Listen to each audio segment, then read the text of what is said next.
హిమాలయ పరమ గురువులతో జీవనం. Living with the Himalaya masters Swami Rama. నన్ను చితకబాదేరు.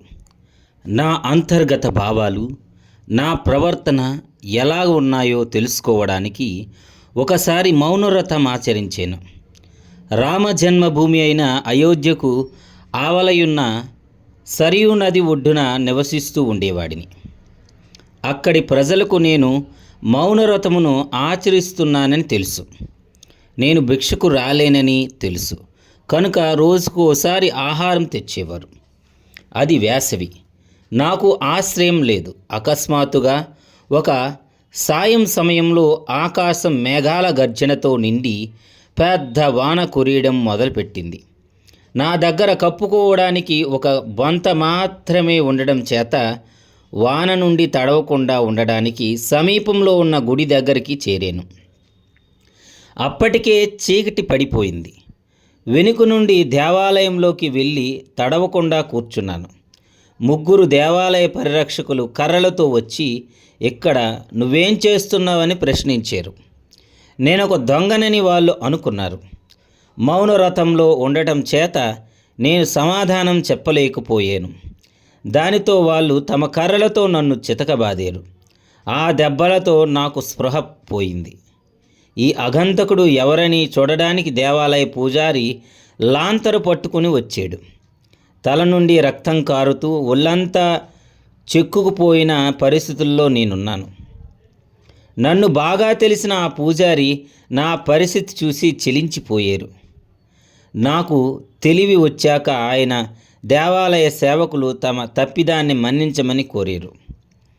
ఆనాడు కఠోరమైన నియమాలు పాటించటం సులభం కాదని అర్థమైంది. నా స్వీయ సాధనా పదంలో కొనసాగాను. కానీ పట్టణ ప్రాంతాల్లో సంచరించటం మానేశాను.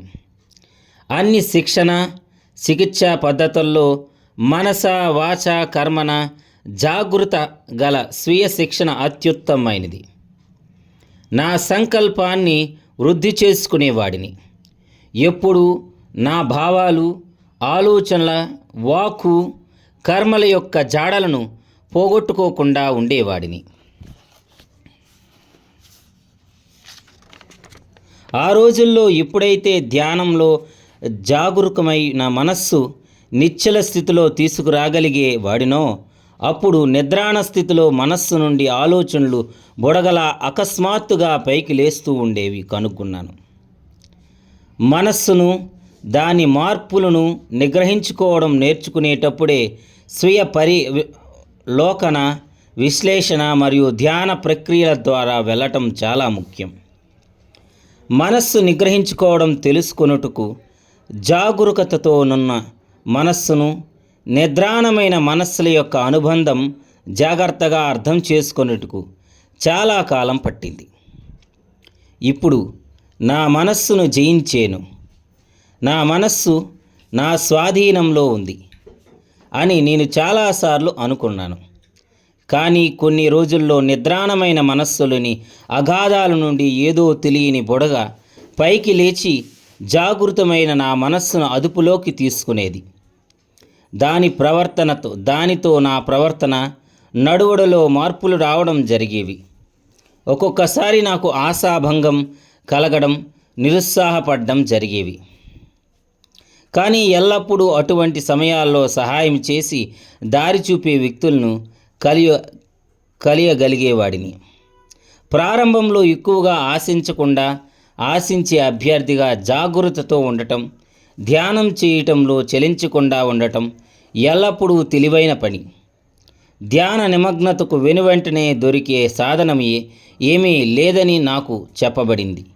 ఈ కాలపు సాధకులు ధ్యానం వల్ల వెనువెంటనే ఫలితాలు ఉండాలని అనుకుంటారు.